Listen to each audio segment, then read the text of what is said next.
আমি প্রথমেই মহান আল্লাহ তাআলার কাছে শুকরিয়া জ্ঞাপন করছি, যার অনুগ্রহে আপনারা জানেন গত 12ই ফেব্রুয়ারি একটি সুষ্ঠু এবং সুন্দর নির্বাচন আমরা যে প্রতিশ্রুতি দিয়েছিলাম যে কোনো প্রকার কোনো বিশৃঙ্খলা সৃষ্টি হবে না, এবং সেটা আলহামদুলিল্লাহ হয়নি।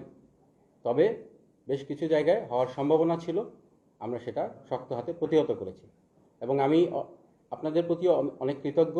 আপনাদের বিশ্লেষণধর্মী কিছু তথ্য এবং আপনারা আমাদেরকে বিভিন্ন সময় বিভিন্ন ঘটনার পূর্বাভাস দিয়ে আমাদেরকে সহায়তা করেছেন, যার প্রেক্ষিতে আপনারা দেখেছেন গত 12ই ফেব্রুয়ারি কোনো জায়গায় কোনো বড় ধরনের কোনো সমস্যার সৃষ্টি হয়নি।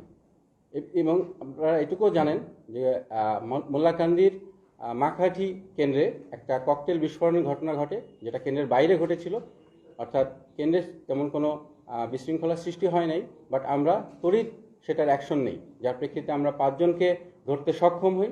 এটার পিছনে আপনাদেরও অবদান রয়েছে, আপনারা সুন্দরভাবে সেটাকে কাভারও করেছেন এবং দেখেছেন যে ওই একটা ঘটনার মাধ্যমে সমস্ত মুন্সিগঞ্জ কিন্তু কোনো বড় ধরনের কোনো দুর্ঘটনা সংঘটিত হয়নি। এটা আমাদের সকলের একযোগে প্রচেষ্টার ফল। আমি সকলের কাছেই এ বিষয়ে কৃতজ্ঞ। ইলেকশন পরবর্তীতে আমরা জানি যে গত 13ই ফেব্রুয়ারি বেশ কিছু জায়গায় বেশ কিছু ঘটনা ঘটার উৎপাত শুরু হয়েছিল, যার প্রেক্ষিতে আমরা তাৎক্ষণিক কিন্তু আমরা অ্যাকশনে যাই। আপনারা জানেন শ্রীনগরে একটা দুর্ঘটনা ঘটে, দুই পক্ষের মধ্যে মারামারি হয় এবং আমরা তাৎক্ষণিক সেখানে যেয়ে সমাধান করি। আনন্দপুরে একটা ঘটনা ঘটার সম্ভাবনা ছিল মোল্লাকান্দির, সেখানেও কিন্তু আমরা দ্রুত আমাদের পেট্রোল পাঠিয়ে সেটাকে আমরা নিয়ন্ত্রণে নিয়ে আসি। এছাড়াও ভিটিও আগলায় কিছু ঘরবাড়ি ভাঙচুরের ঘটনা ঘটে, যেখানে আমরা 2 জনকে তাৎক্ষণিক আমরা গ্রেপ্তার করে পুলিশের কাছে সোপর্দ করি।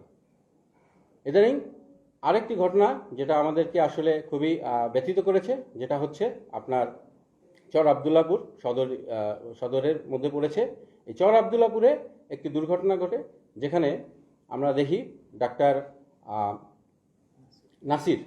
নাসির এবং যে মারা যায় জসিম, এই 2টা গ্রুপের মধ্যে মূলত পূর্ব থেকেই একটি সম্পর্কের অবনতি ছিল, তাদের পূর্ব শত্রুতা ছিল, যেটা আপনারা হয়তো আরেকটু পর্যালোচনা করে দেখতে পাবেন যে ডাক্তার নাসিরের মেয়ের সাথে কিন্তু জসিমের ছোট ভাইয়ের বিয়ে হয়েছিল এবং পরবর্তীতে তাদের মধ্যে মেয়ে পালিয়ে বিদেশে চলে যায়, যার প্রেক্ষিতে তাদের মধ্যে পূর্ব থেকে একটি বিরোধ ছিল, যেটাকে তারা উপলক্ষ করে এই ইলেকশন পরবর্তী সময়ে আবার তারা এটাকে কেন্দ্র করে একটা মারামারিতে লিপ্ত হয়। এবং আপনারা জানেন দুপক্ষের মধ্যে ইনিশিয়ালি হাতাহাতি পর্যায়ে ছিল এবং পরবর্তীতে বেলা 2:30টার সময় তারা অতর্কিত হামলা করে। অর্থাৎ ডাক্তার নাসিরের লোকজন জসিমকে অতর্কিত তারা হামলা করে এবং জসিম ওই সময় আহত হয় এবং তাকে ইনিশিয়ালি মুন্সিগঞ্জ সদর হসপিটালে না নিয়ে তাকে নেওয়া হয় ঢাকা মেডিকেল এবং সেখানে সে মৃত্যুবরণ করে। এটা একটি অনাকাঙ্ক্ষিত ঘটনা ছিল, বাট আমরা তাৎক্ষণিক, আমি নিজেও ওই এলাকায় গিয়েছিলাম, আমার পেট্রোল টিম ওখানে গিয়েছিল, পুলিশের টিমও ওখানে ছিল। আমরা চেষ্টা করি এলাকাকে শান্ত করার এবং এলাকা শান্ত থাকে, বাট আমরা এটার সাথে সম্পৃক্ত যারা তাদেরকে ইনিশিয়ালি আমরা ধরতে পারিনি, বাট আমাদের সেটা চলমান রয়েছে, তাদেরকে ধরার কার্যক্রম। ইনশাল্লাহ আমরা চেষ্টা করে যাব। আর একটা মেসেজ আপনাদেরকে দিতে চাই, সেটা হচ্ছে মুন্সিগঞ্জে ইনশাল্লাহ আমরা যতদিন আছি আমরা সকলকে জানাইতে চাই আমরা এখনও মাঠে আছি। সো সে অন্যায় করে কেউ পার পাবে না, সে যে দলের বা যে মনেরই হোক না কেন, আমরা ইনশাল্লাহ সেটা কোনোভাবেই প্রশ্রয় দিব না। এটা আমাদের প্রতিশ্রুতি। আপনারা জানেন মোল্লাকান্দি এলাকাটাও সদরের অত্যন্ত নাজুক এলাকা, আমরা এই এলাকায় ছাড়িনি, এলাকায় আমাদের ডিপ্লয়মেন্ট আছে এবং সমস্ত উপজেলায় আমাদের ডিপ্লয়মেন্ট অব্যাহত আছে। ইনশাল্লাহ আমরা বাকি সময়টা যতদিন থাকবো মুন্সিগঞ্জ জেলাকে শৃঙ্খলার মধ্যে রাখতে সক্ষম হব। আপনাদের কিছু পয়েন্ট থাকবে। হোয়াইট প্লাস প্রো সেনসিটিভ স্কয়ারের মাঠের বাইরেও তো আমরা এভাবে দেশপ্রেম দেখাতে পারি।